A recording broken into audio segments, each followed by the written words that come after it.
Business Value podcast. This podcast is brought to you by Mastery Partners, where our mission is to equip business owners to maximize business value so they can transition their business on their terms.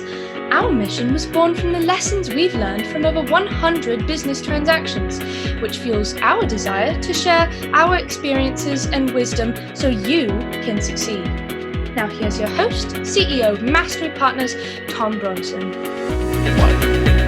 Hi, this is Tom Bronson, and welcome to Maximize Business Value, a podcast for business owners who are passionate about building long-term, sustainable value in your business. This is a special episode. If you missed the Business Transition Summit in Irving, Texas last week, today and next week, I'm going to be sharing with you the keynote address that I gave at that summit, which is entitled Maximize Business Value Playbook, 10 specific actions to dramatically increase the value of your business. I hope you enjoy part one. I love this quote from Greg Groeschel. We must remember that our lives are the sum total of the small decisions we make. Now, you may be one decision away from changing your life forever. Let that sink in for just a moment.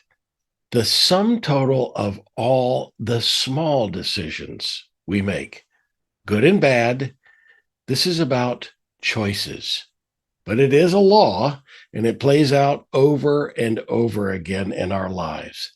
It applies to your health, your weight, your relationships, your lawn, your wealth, and yes, it even applies to your business value. So I say, we must remember that our businesses are the sum total of all the small decisions we make. You may be one decision away from changing your life forever. Today, we're going to talk about and focus on 10 decisions that you can make right now to dramatically improve the value of your business. In my recent book, the Maximize Business Value Playbook, there are 65 specific actions that you can take to improve the value of your business. Now, I know what you're thinking, 65 things. I don't have time to put 65 things on my to-do list. Look, I get it. I've been there. I'm there again. Business ownership is a marathon that you run like a sprint. So for today, let's focus on the 10, what I call the money chapters. The money chapters have a $ at the chapter in the book. So there are 10 great places to start. After all, you just need to get started. Small steps will give you the momentum to keep going. Tony Robbins calls that the success cycle. Now, I'm going to tell you the tale of two business owners. So let me introduce to you Tom Oh Yeah, founder and owner of Oh Yeah Industries, and Tom Dang It, founder and owner of Dang It Companies. These business owners have almost identical businesses. They've been in business, both of them, for about 20 years. They're in the same industry. They have roughly the same revenue and earnings. But one of these business owners did things a little differently than the other. He made decisions with the exit in mind. And as I walk you through these 10 actions to maximize business value today, we'll see how these two business owners' decisions impacted their results. So let's dive in. So number 2, these numbers, by the way, correspond with the chapters in the book. Number 2, know what your business is worth. The number one reason most transactions fail to reach the finish line is that most business owners don't understand the enterprise value of their business. The simple fact is that most business owners have an unrealistic expectation of enterprise value, one that's based on emotion rather than fact. They haven't taken the time to really understand how businesses are valued in their space or obtain an estimate of value on the business. That's a big mistake on so many levels. What if an unsolicited offer shows up one day? They won't know whether it's a good deal or a bad deal. What if their financial advisor tells them that they need to net $5 million from the sale of their business, but it's only worth $2 million? Then what? It's important to have the right expectations when it comes to enterprise value. Look, there are tons of places that you can find industry valuation information on the internet. There are business valuations firms that do only valuations. Some CPAs can do valuations, and many brokers or investment bankers can provide a valuation based on industry and market statistics. There is really no reason not to know the value of your business. So, what about our heroes? Tom, oh yeah, has a strong relationship with his advisors, a team of folks he started building in his mid 50s when he started talking about his plans to exit at 62. His team prepared a market valuation of the business based on the then current structure and all of the parameters. Tom, oh yeah, had a realistic view of his enterprise value. Tom Dang It, on the other hand, got lost in the day to day of his business. He had no idea what it was worth, but he knew it must be worth tens of millions of dollars because his buddy just sold a business for tens of millions of dollars. And besides, he'd been working so hard for the last 20 years. So, my recommended actions for you on this first one: be sure to have a realistic understanding of your business's enterprise value. And remember, the vast majority of small businesses are valued based on a multiple of earnings. So, earnings are important. Chapter 4, number 4, require monthly financial statements by the 15th. Every business owner needs to know their numbers. Don't dare go on Shark Tank without knowing your numbers. How frequently do you get your financial statements? I'm astounded by the number of times that I've talked to business owners who say they don't use interim financial statements. Instead, they get them at the end of the year when the accountant does the taxes. Business owners need to review the financial statements on a routine basis, at least monthly and at least by the 15th. A financial statement is nothing more than a history book, but it's a history book that can give you clues for the changes that need to happen in order to hit your financial targets. And the quicker the owner has the information, the more likely they can change course and course correct. There's not a lot of things that you can do if your history is not fresh. So the quicker you get the financials closer to the beginning of the month, the more likely you can take action on something that just doesn't look right. Now, when I talk about this one, I frequently get pushback from finance and accounting who think that it's just too hard to produce financial statements in just 10 to 15 days. Well, I say challenge them and set a target for minor improvements and then relentlessly monitor their progress. In my last business, we had 3 operating units in 38 different countries. We operated on an 8-day schedule, which means we had completed financials by the 8th day of the month. We had drafts available on the 5th. We collected input from our various leaders and issued final statements on the 8th. And by the way, with a team of 4 people in a very complicated business. Our financials were produced for each operating unit and on a consolidated view for the entire company. So when I hear that it's too hard to produce financials by the 15th, you know what I actually hear? I hear that we don't have solid processes in place in accounting and finance. Look, if we could do it in our complex business, anybody can do it. It's easier than you think if you just get started. What about our heroes? Tom, oh yeah, didn't always have his financials by the 15th, partly because he hated the numbers and partly because he didn't understand the financials. Over time, he learned to love the financials because he realized they tell him almost instantly if he's on track to meet his goals for the next year. And because he studies them frequently, he knows when something just doesn't smell right, and he can take action right away. Tom Dang It, on the other hand, grew up in a household that said, we still have checks, so we must have money. He manages his business by looking at the bank balance. Now, if there was money to pay the bills and make payroll, then everything must be just dandy. Ooh, look, there's some extra money this month. Maybe it's time for a vacation to the islands. So, my recommendations here: get and use your financials monthly and set a deadline for the statement each month and review them for accuracy while the data is still fresh in your memory. Chapter 8: measure ROI on everything. Fundamentally, the reason every entrepreneur starts a business is to get a return on investment. Now, perhaps the investment is capital, or perhaps the investment is time, sweat equity, or a combination of both. But every owner wants a return on their investment at the end of the day. So why shouldn't that apply to everything? Now, I'm a huge risk taker. I've got very few barriers to making investments. Just ask my wife if you don't believe me. However, I never spend money. I only invest it. And I only pull the trigger on investments if I can clearly articulate the return on investment.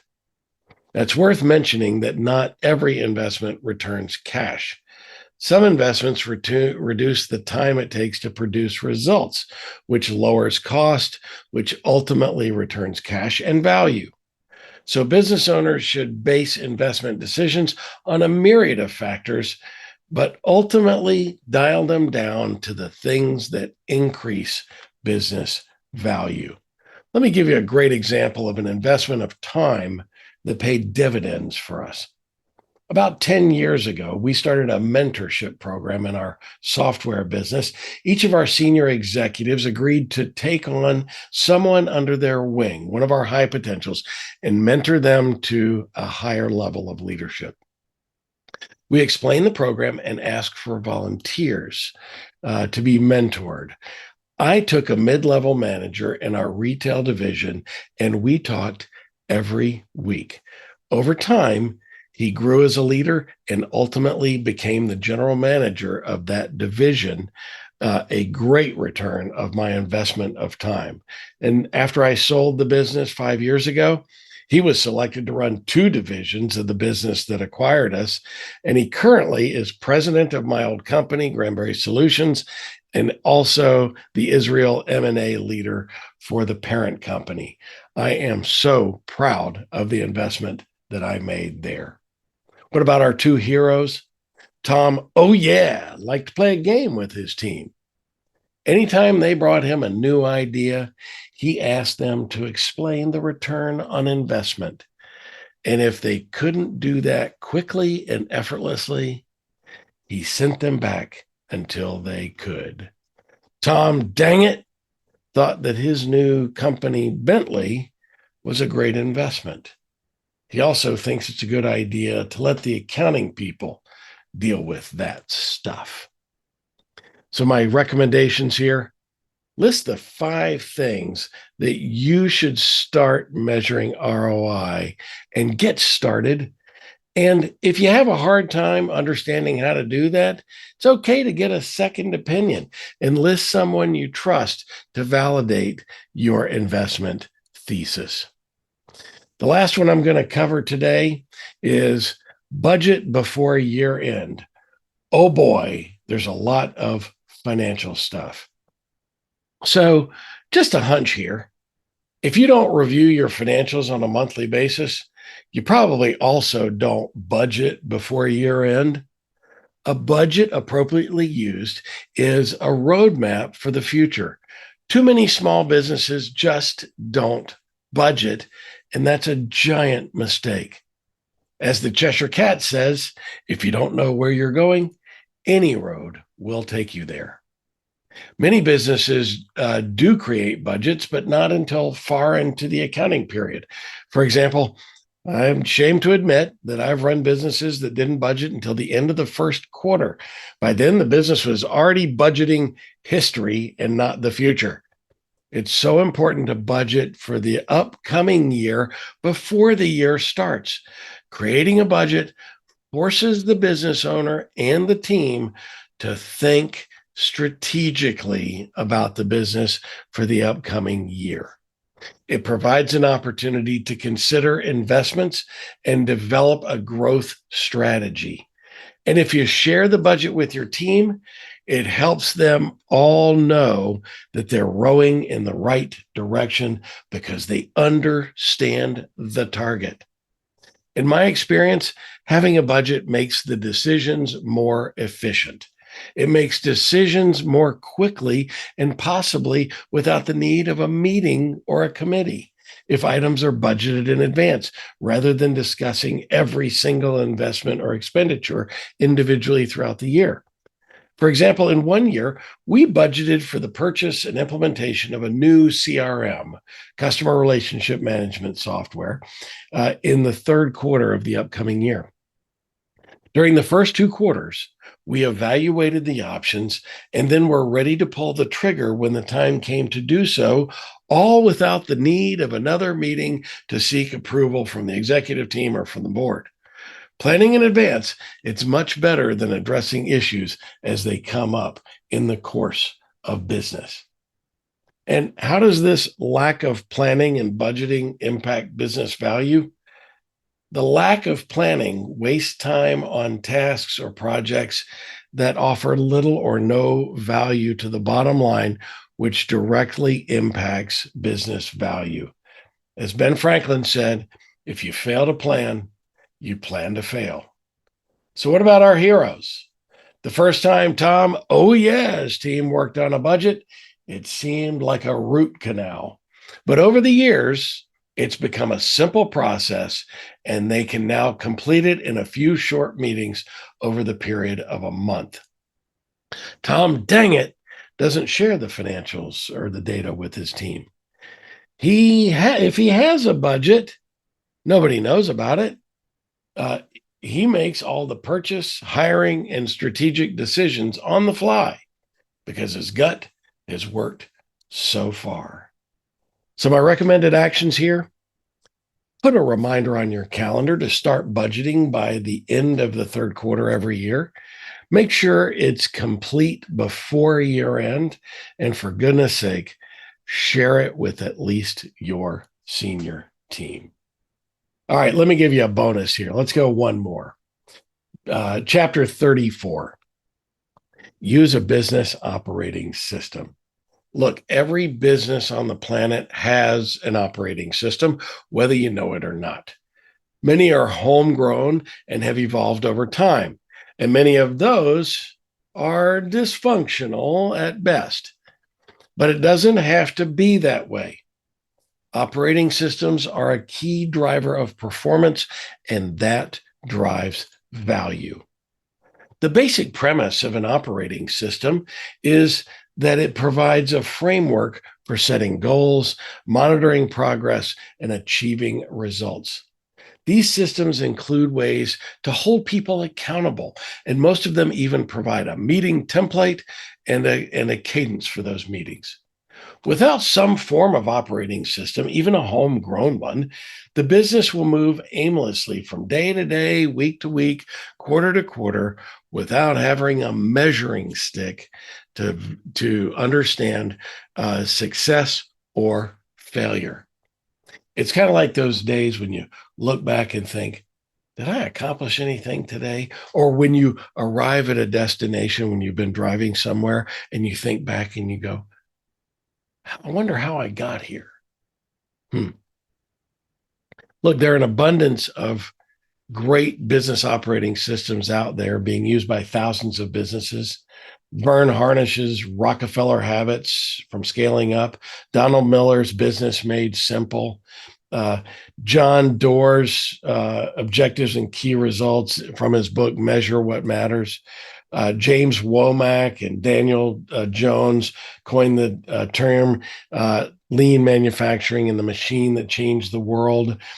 Jack Stack's OBM, or Open Book Management, from Great Game of Business, and my personal favorite, Gino Wickman's Entrepreneurial Operating System, as described in his book, Traction.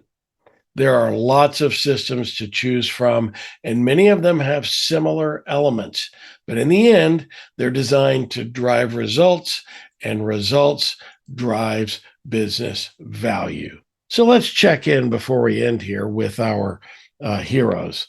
Tom uses the Entrepreneurial Operating System. Although he got the book many years ago and sort of self-implemented it for a few years, he finally came to the conclusion that hiring a professional implementer was exactly what he needed to fully implement the system and keep on track. Today, his management meetings are a model of efficiency, and everyone on the team knows exactly where the business is headed. When asked about his operating system, Tom dang it replied, Microsoft. Say no more. So what's going to happen to our heroes? You're going to have to tune in next week to find out. This is the Maximize Business Value podcast, where we give practical advice to business owners on how to build long-term sustainable value in your business. Be sure to tune in each week and like or subscribe us wherever you found this podcast. So until next time, I'm Tom Bronson, reminding you that every business on the planet will eventually transition. So it's never too early to plan your ideal exit while you maximize business value. Thank you for tuning into the Maximize Business Value podcast with Tom Bronson.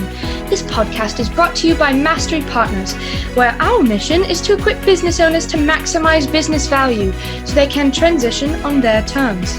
Learn more on how to build long-term sustainable business value and get free value-building tools by visiting our website, www.masterypartners.com. That's master with a Y, masterypartners.com. Check it out.